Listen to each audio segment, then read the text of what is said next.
folks. Welcome to Citizens of the World. As you know, we are, all of us, the residents of a swiftly shrinking globe, where what was once local is fast becoming global, and our decisions and opinions resonate well beyond our own borders. I thank you for joining me each week, your host, Al Zucaro, from the epicenter of the Western Hemisphere, Boca Raton, Florida, in sunny South Palm Beach County, for a pointed look at politics, immigration, culture, and what it means to be a citizen of the world. I'm actually very excited, folks. We are getting ready to move this show to the next level, and in the next couple of weeks, we will be introducing guests, we will be doing interviews, and many other things will come to light. The station is expanding, the show is expanding, and it is a very exciting time as we approach the beginnings of what is the next era in internet broadcasting. But for today, I want to take us back a little bit on a number of topics.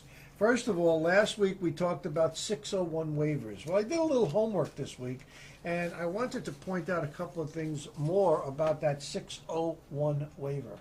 Bottom line is, there are many people in the United States now in a legal capacity, most of which this is directed to, have entered the country in an undocumented manner or across the border. There is a provision in the immigration law called unlawful presence. If you are in the country unlawfully, then you must exit the country in order to be able to adjust into a lawful status.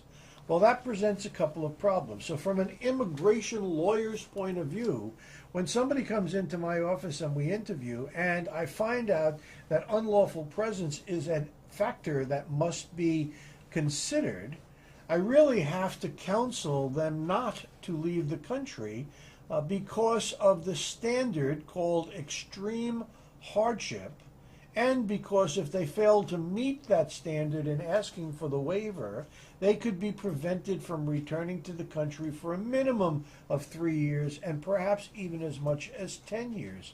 So when you have a family broken apart in order to move these waivers forward, it is really a risky proposition.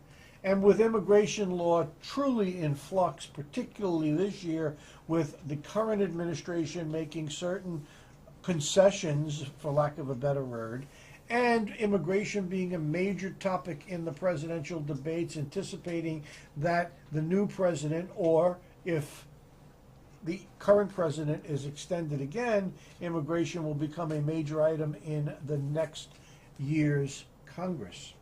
But I want to make this distinction that when these people that are here unlawfully leave the country, they are at risk for not coming back.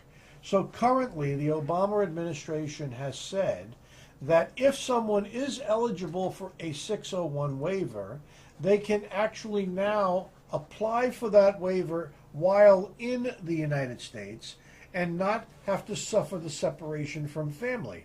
If granted, in some cases, they will have to exit the country to actually go acquire the visa and return, but that would be more perfunctory and less time-consuming than the possibility of being out of the country for months on end and being at risk for not being able to return if the waiver is denied.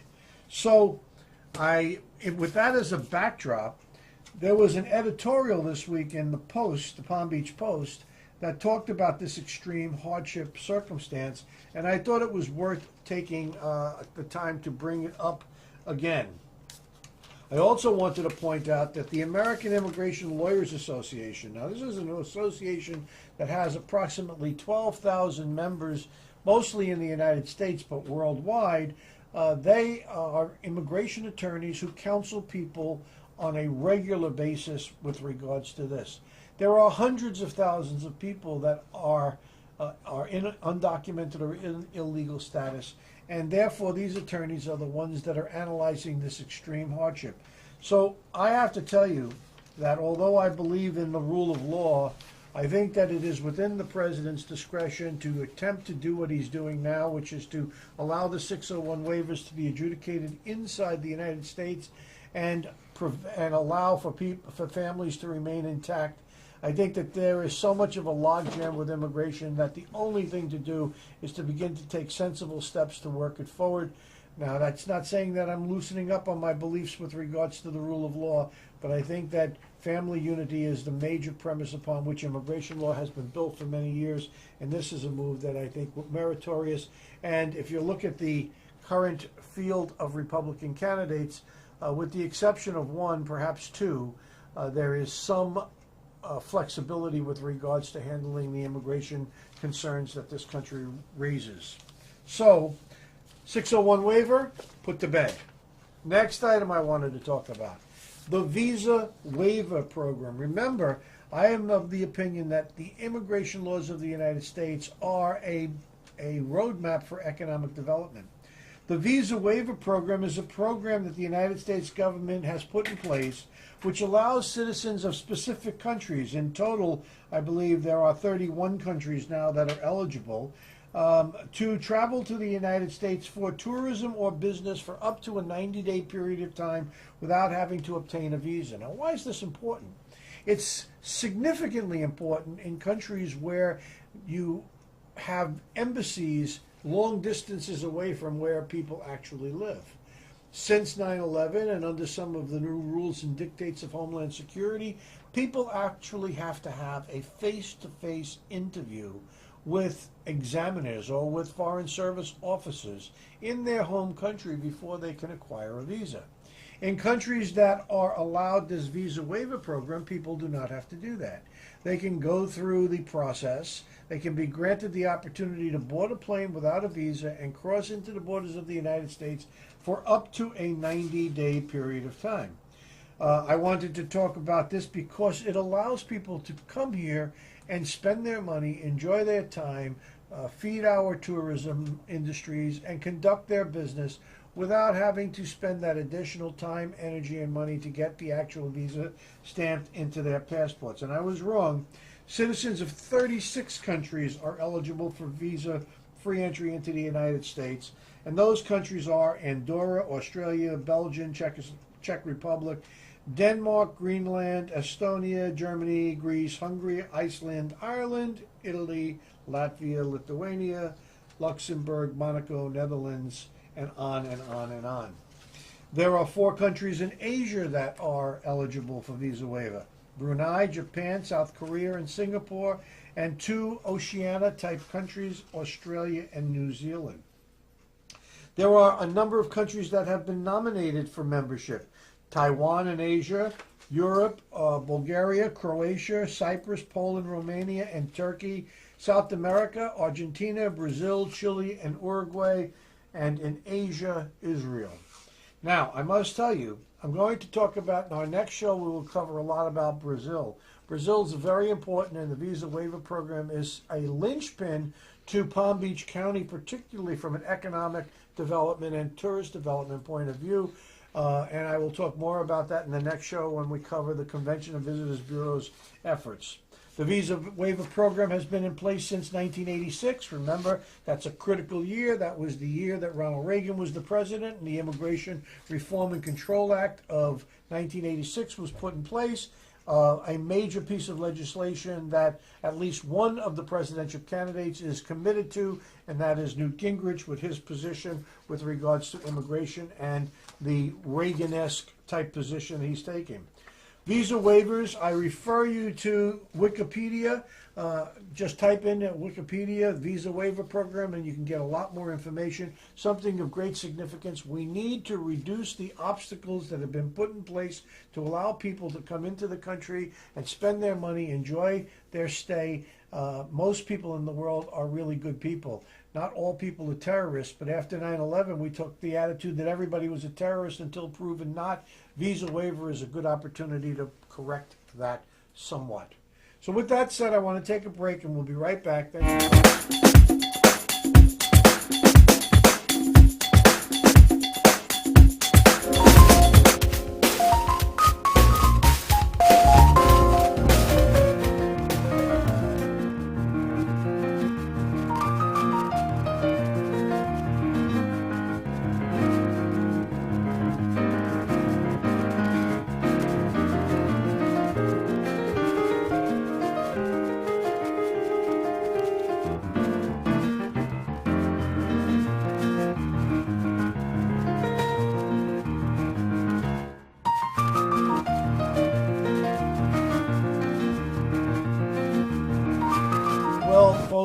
We're back again, and this segment, as you know, generally deals with culture as a precursor to commerce. And generally speaking, I try to keep my comments limited to South Palm Beach County, geographically speaking, Delray Beach and Boca Raton. But today I'm going to expand my horizons a little bit because there is a organization in Palm Beach County that is not actually located in South Palm Beach County, but affects a lot of what goes on in South Palm Beach County. And that is the Palm Beach County Cultural Center. And the reason I wanted to talk about that is because they have a new headquarters, which is located in the city of Lake Worth. Now, most of us locals down here know about the city of Lake Worth. It's kind of artsy. It's kind of a little bit off-center. A lot of fun, a nice active street. Go there to dine, go there to entertain, etc., etc. Got a little bit of an off-tilt government. Got a little bit of a controversy always going on. But the reality is that they have a new addition in their downtown that is well worth a visit and well worth knowing about. And that is that the Palm Beach Cultural Center has now created a new location, and it is on 601 Lake Avenue in Lake Worth, Florida. Now, this is a very interesting building. It was originally designed as a movie theater. And then in the 1970s, Mr. MacArthur, who was one of the largest landowners in Palm Beach County, got involved with a creative entrepreneur and turned the movie theater into a nightclub discotheque called Horse Feathers, where upstairs you had disco dancing going on to the wee hours of the morning, and downstairs you had dining and drinking and entertainment, and you had the projectors actually projecting old movies, silent movies like Charlie Chaplin and things of that nature. It was really a very interesting concept. I knew the guy who conceived it. We talked about it. I published it in the magazine I was publishing about back then. We saw it as a great franchise opportunity, but Mr. MacArthur passed away. All of his assets ended up in a foundation, and the first thing the foundation did was close down Horse Feathers. So the idea sort of died on the vine.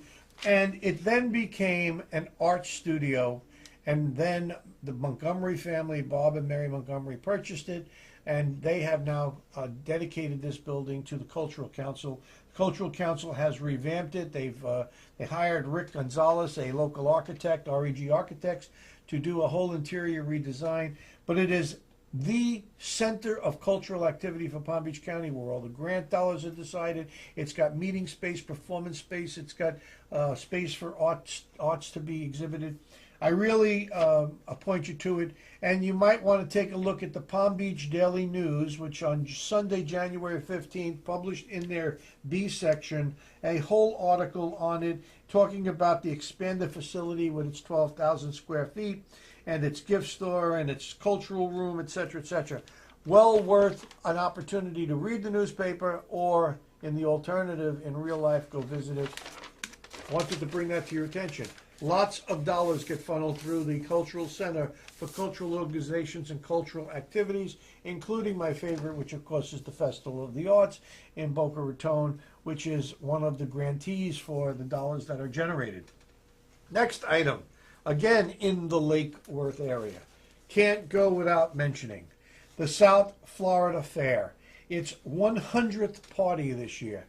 My wife and I went to the opening night. It was free to the world, and then there was a special party held there. An incredible demonstration.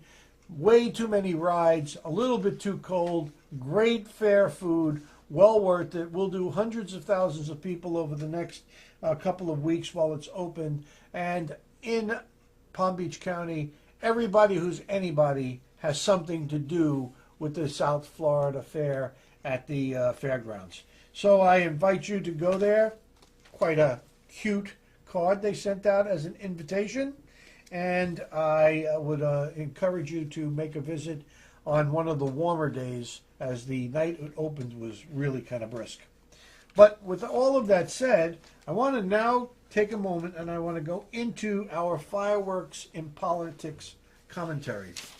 And the first item that I want to talk about is Chavez in Venezuela and the United States asking the consul in Miami to leave just recently because they found proof positive that she was involved in some conspiratorial activity to work against the United States.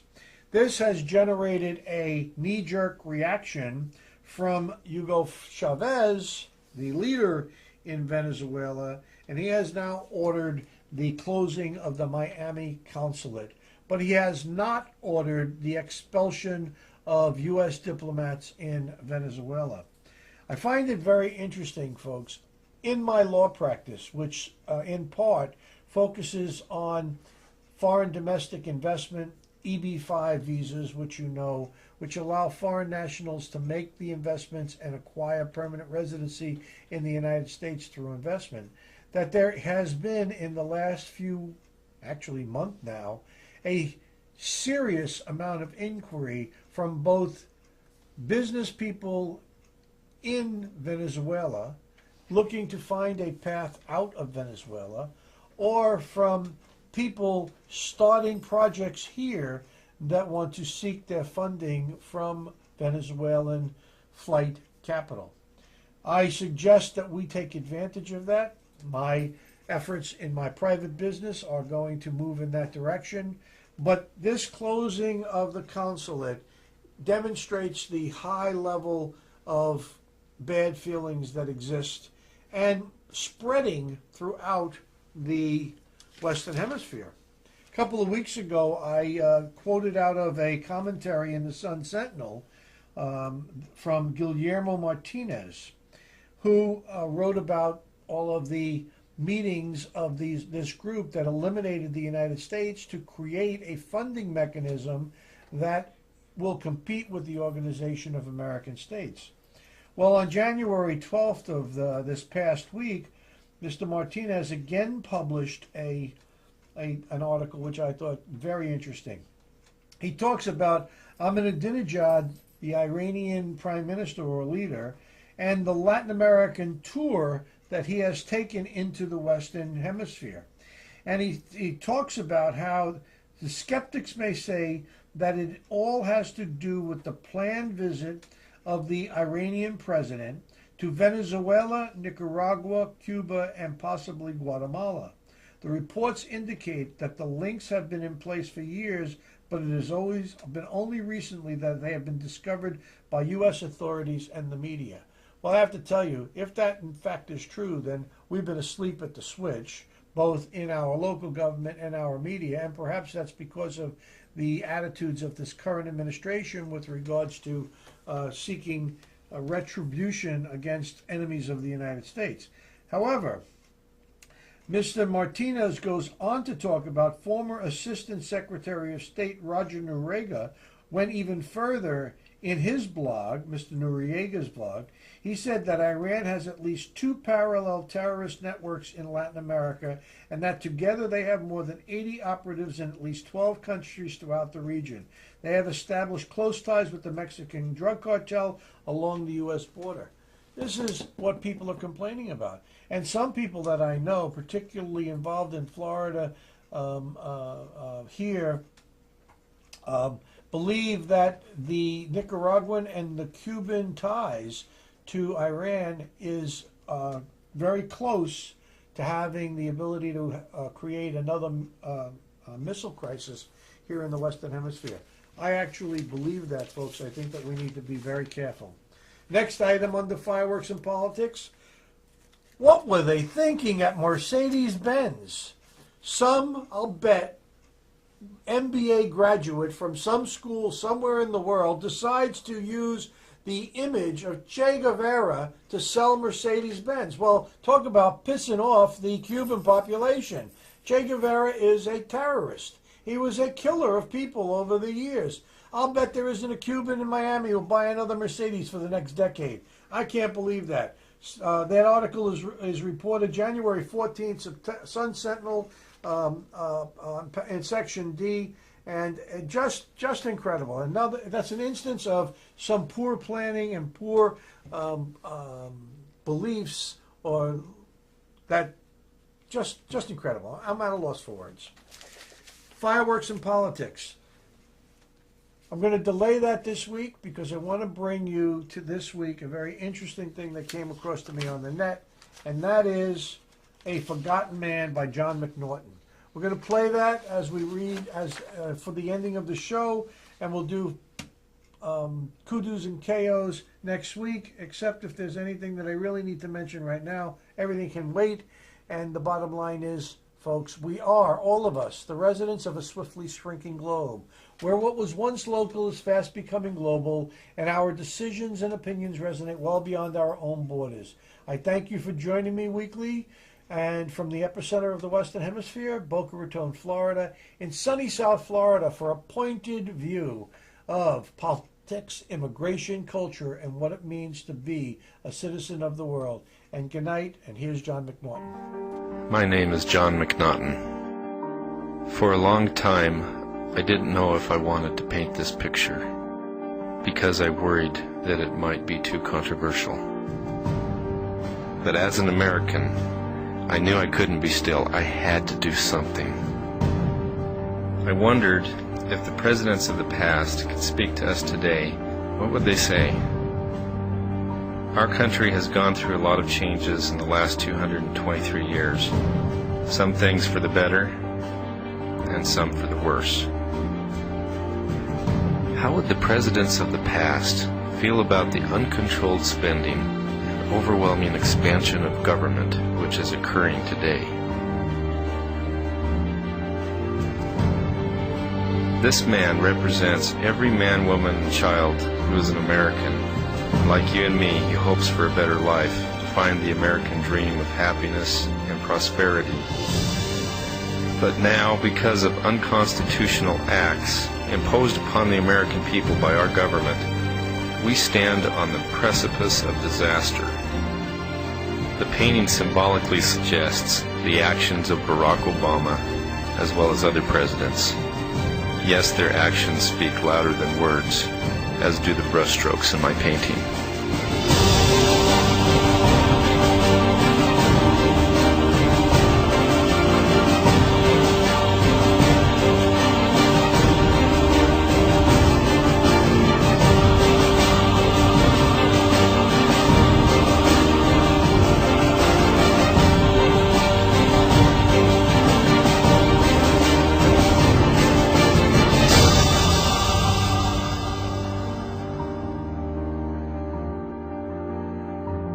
Mr. President, you took an oath to protect and defend the Constitution of the United States.